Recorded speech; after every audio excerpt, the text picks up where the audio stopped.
just going to give people a minute, starting at 7. I came on a little early. Just take care of any technical issues. Hey, Crystal Patrick, how are you? Thank you for being early. Appreciate it. We're just filibustering a little bit until things happen at 7. Listen, if you're on, I won't know you're on immediately unless you comment. So please feel free to comment. During my presentation, it's perfectly okay to ask questions. Great. Where are you from, Crystal? Where are you reaching out from? It's great to ask questions. If you have comments, if you're here for the first time, we like to just respond in real time. So if you have a question in real time, I will actually respond in real time. Hopefully we can answer, okay? All right, Columbia, South Carolina in the house. I love it. Okay, great. If anyone else is out there, please let us know. And we're going to start this thing and get rocking and rolling very quickly. All right, 6:59. We'll give you one more minute and then we're going to get started, okay? Again, thank you guys for coming on early. I so appreciate it. See, I love my husband app. Cup that my wife always gives me tea in. Hey, Erica Adams from Washington, D.C. Awesome. That's my stomping ground, girl.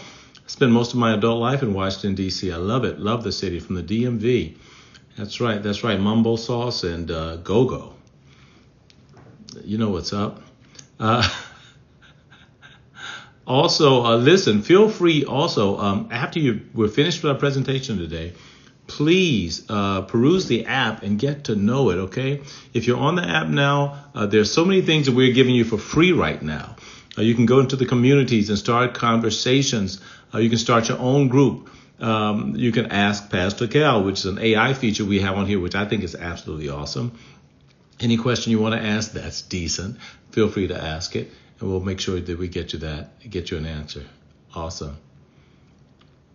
All right.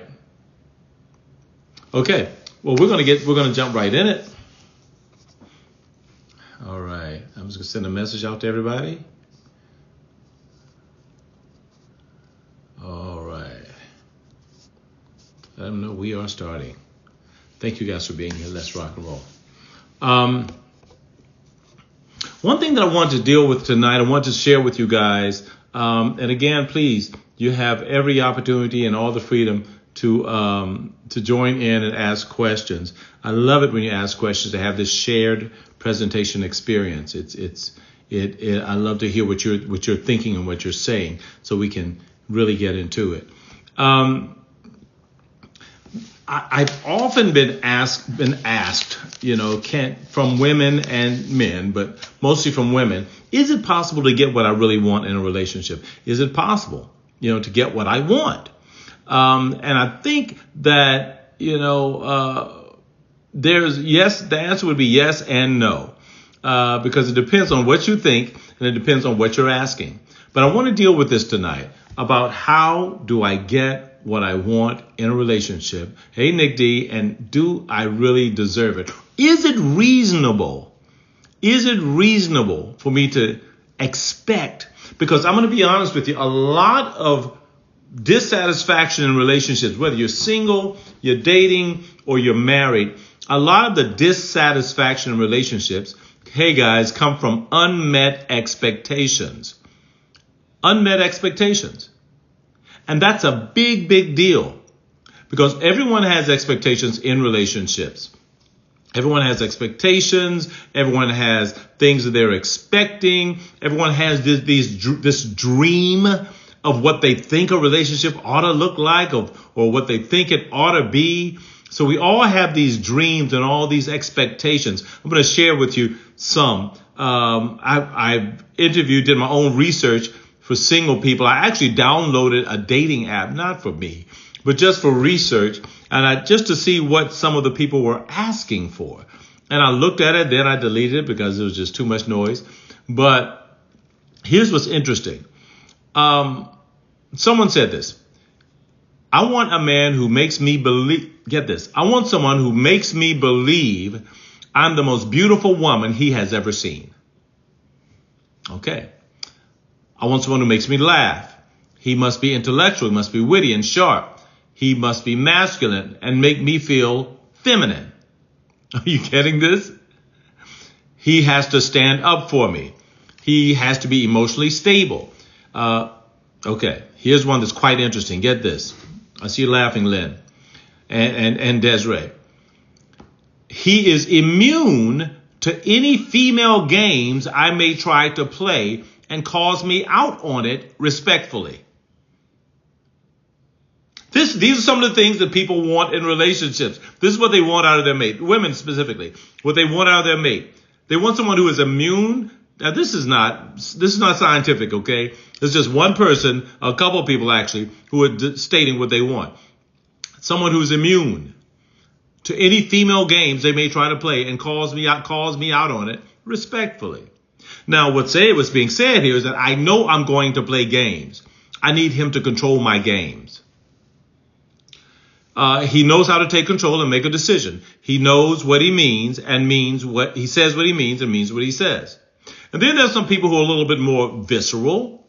Okay, a little bit more visceral. And they say, I need somebody who meets the 666 requirement. Now, we're on an app. We're not on social media. So I can be a little bit more raw. Okay, so just stay with me. I didn't make this up. Someone meets the 666 criteria. You must be at least 6 feet, make at least 6 figures, and have at least 6 inches. I didn't make it up. You're right. It sounds incredibly crazy. Okay. But these are what's out there. And when I talk to single people, especially, these are some of the things that they're saying they're coming up against. Someone says here, I would like a best friend in my partner. Crystal Patrick says, I want a best friend. What is most important is that I feel safe emotionally. I want to share everything about my life. And I would love if someone had the capacity, with what I come with. Okay. All right. Great. We're going to talk a little bit about that. Now, let's talk a little bit more because Charles is asking expectations versus what your partner is willing to do. Okay. I know that caught you, Desiree. Okay, then. Yes, people go by this in real life. They are actually requiring these things. I cannot begin to count the number of single people I've tried to put in relationships. I've tried to get married at first sight. I can't tell you how many people who've had some of these, the most ridiculous requirements. I remember specifically this lovely young lady. I was so ready to match her. She would not accept anyone who made less than $250,000 a year. She wouldn't accept it. I said, get this. I said, what if we have somebody who makes 150? And we did. She said, that's kind of pushing it, Pastor Cal. I said, you know what? This is not the experiment for you. This is not it. Okay. So, but I know someone said earlier that does this really happen in real life?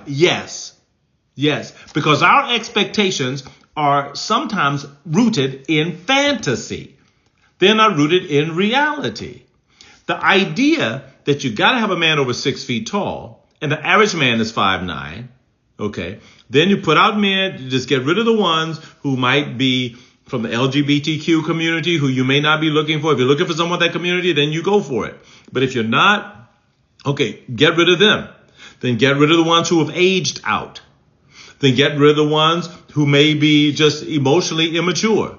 Then get rid of the ones who may have some kind of physical defect or physical handicap or what have you. And then you have a very small number of people to deal with. And statistically, we're going to have a lot of single people now who are going to be single into their 40s and 50s because right now they have not normalized their expectations. Okay? Someone here says, but the 6 inches, though, I'm not going to deal with that right now. Disney, everyone wants a prince. Absolutely. Not including people who have race preference. Yes.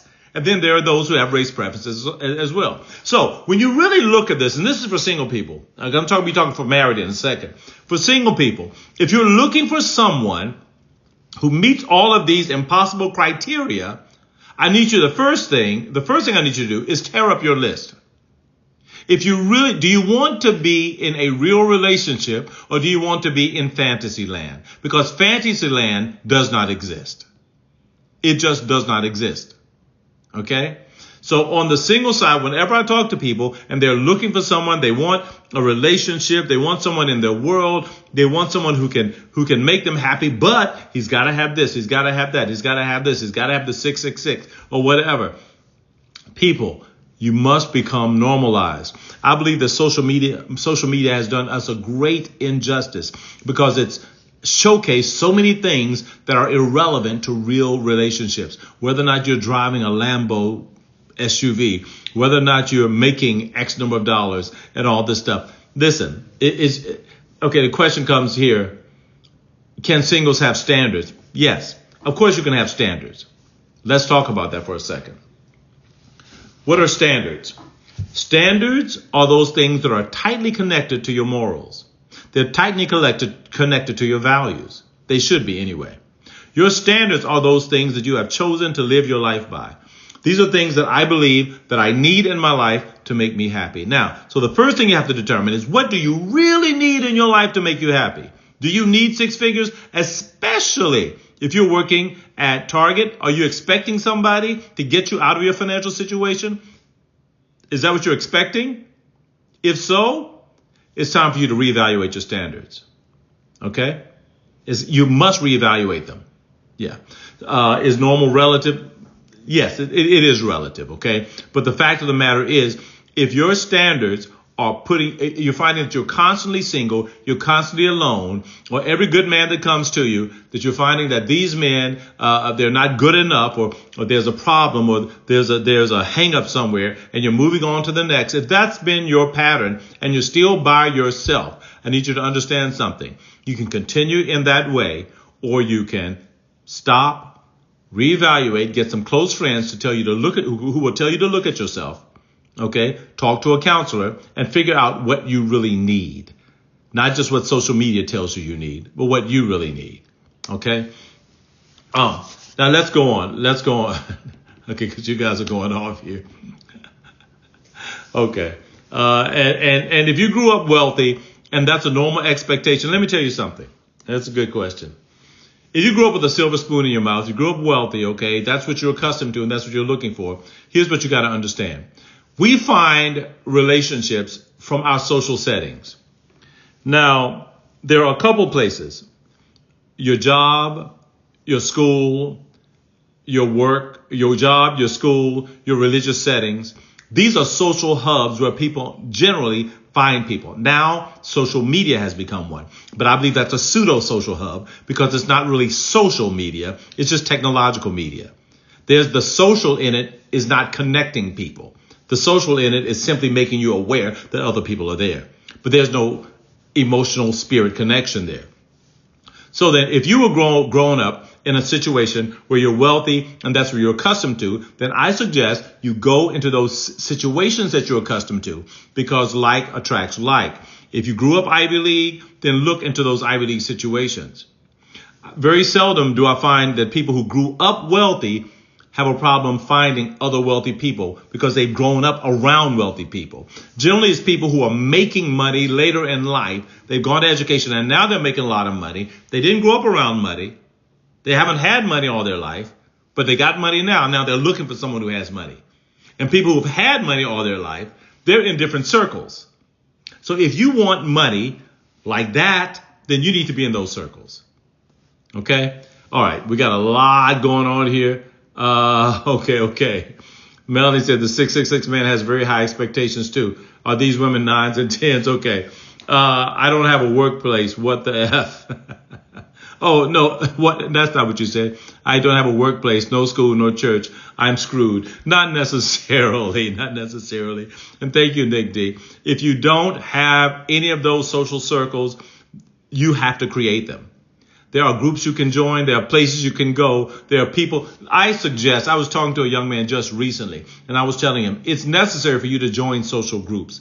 There are social groups where you can gather, where you have different business interests. There's a Porsche group here in Atlanta. There are other groups for young entrepreneurs. Find these places where people are that you want, who you need to, where people go to that are like you.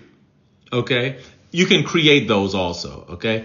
Bottom line, as one MAFP user said, you got to get out the house. Okay. If you can't find a group, create one. Exactly. So those are some of the things that people are looking for. Now, I'm going to talk about how to get what you're looking for. Let's continue. Now, in marriage, I did my research also as far as what people in marriage are looking for. What are you looking for also? Here's some of the results I found. Expressive love. This is what wives and husbands said. Expressive love. Now, specifically, women are expressive and effortlessly express their love and care for men. Okay. However, some men find it challenging to share that same way. I know some men who have no problem with it. But one thing that I know that women are looking for is expressive love in a marriage. Another thing, trustworthiness. They want someone who they can trust, who they can lean on, who they can feel safe with. Okay. Another one, future security. In marriage, some of the marriages that I've counseled where I've seen some of the biggest problems are where people find that they don't have future security. They may be doing well, but when a woman especially feels as though there's no future security with her husband, it makes her start to doubt him.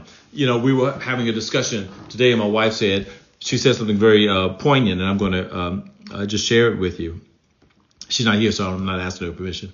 This is what she said. She said, you know what? I've had to run a household by myself, but I realized that as a man, it's a different weight. And I said, you're absolutely right. Because societal pressure on a man who runs a household is quite different. If my household falls down, we lose the house, we lose everyone. No one goes to the wife and says, wow, you couldn't keep it together. No, the societal pressure is on the guy. So I understand when a woman says she wants someone trustworthy, she wants someone that she can rest on. She wants someone that she can believe in, who's going to hold stuff together, who ain't going to give that crap up. When the rubber hits the road, he's right there. Okay, when the push comes to shove, he's the one who's doing the pushing. Okay, that's what women want. And Belinda said, yes, please, absolutely. That's future security. Subconsciously, women are looking for someone who can care for their future family, especially children. I think, and quite often, and this is for men, quite often, men, I know you might say, hey, look, I feel like just a piece of meat. That's all they want me is for their money. Let's just be real with this thing, okay? Men feel good when they know their women depend on them. It is a feather in our cap. It is a blessing to us when we know our wives depend on us and we can come through. The only time it's a problem is when a man feels he cannot come through. If I know I can come through and I know my wife is dependent, oh man, my honey got it. My baby got it. He's good. I know he's going to handle this. Oh man. And put you on top of the world. You're feeling awesome. But when that man cannot come through, that's when the problem persists. But a woman wants a man who makes her or can provide an environment where she can feel trusted. Okay. Someone says here, that's what my BF says all the time. He's very locked into a man's worth being tied into his ability to provide. It's the absolute gospel truth. And I don't know where it came from. I believe that, look, I'm going to go Bible with you for a second. In the Old Testament, it was told that Adam and Eve had to till the garden and take care of everything and make sure things were taken care of, right? But the responsibility of tilling the garden and all that fell on the man. And throughout the Hebrew Christian demographic, throughout that the Judeo-Christian ethic, throughout the Old Testament, it was all about the man taking care of the wife. And that somehow has been ingrained in our psyche. In fact, there's even an instance in the Deuteronomic letters where a man who marries a woman should not go to war. He shouldn't do anything, work, but take 1 year and take care of his wife, period. and make her feel secure.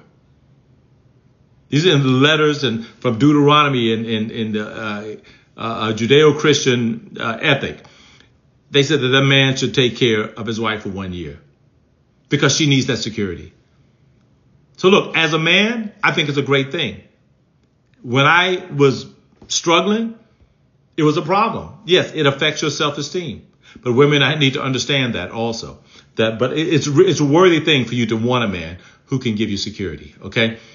Communication is something else that women need. More yes and less no is what one woman said. Jesus. Sharing household responsibilities. Romance. That's what a woman expects. She expects romance. And I'll be honest, the longer you're married, sometimes that tends to wane. And you have to do things and come out of your comfort zone to make that happen. And then lastly, self-care. Self-care. One of the essential qualities a woman wants in a man is self-care. Men can indeed be a little less careless towards self-health care. They want a man who takes care of themselves, a man who actually looks after himself, who makes sure he's healthy, who makes sure he looks good. I think that those are really valid. Okay, I think those are really valid. Someone said we need the spa days. And I think for both of you, in response to what Wendy is saying here, you both need to feel needed. I think feeling needed is a valuable part of what people want in a relationship. And I've been talking about what women want. Okay, you know what man wants? I can say whether it's through dating or in marriage, the first thing men want, and I heard the survey of roughly about 2,000 men. I read the survey and said the number one thing that a man wants in a relationship is a recreational friend. It's not somebody who's fine, who's six, who got, 36, 24, 36, somebody who's a recreational friend. That was the first thing that a man wants. He wants somebody he can have fun with, someone he can enjoy life with. And for a married man, what he wants is peace. He wants peace and support. I have had many conversations with men, and it comes down to that. They want peace. They want support, right? They want to have fun because life is very difficult. And so what they need is peace, EACE. And somewhere down the line after that, somewhere on down the line after that comes the physical, comes the physical. Have you ever seen a man with a woman and it's like he's a handsome dude? I know I've seen this in my life. And you're the woman, she's okay, but you're like, dang, how'd she get him? She brings him peace, man. She brings him peace. And I'm going to drop something that's really, really, really tough. As men get older, okay, as far as what you want and what you desire, as men get older, our desires change. The physicality is not as important. The peace is more important. And as women get older, the desires change as well. Okay, so these things, what I'm saying here, change with time. They change with age. Okay. All right. Continuing. So how do you get what you want? We talked about what people want. Now, how do you get it? Belinda says, I want peace. I must also be a man. No, Belinda, I believe that women want peace also, but it's a different kind of peace. Women want peace, and none of these are exclusive. Women, of course, need peace. Just like men need love. Men need to feel needed. Men need communication. Men need trustworthiness. He needs to know that his wife's not going to cheat on him. Men need those things as well. So it doesn't mean that you shifted genders simply because you want those. But it does mean that we all, at our base level, need some of the same things in order to be happy. How do I get these things out of my person, though? The best way to get it is to bring it.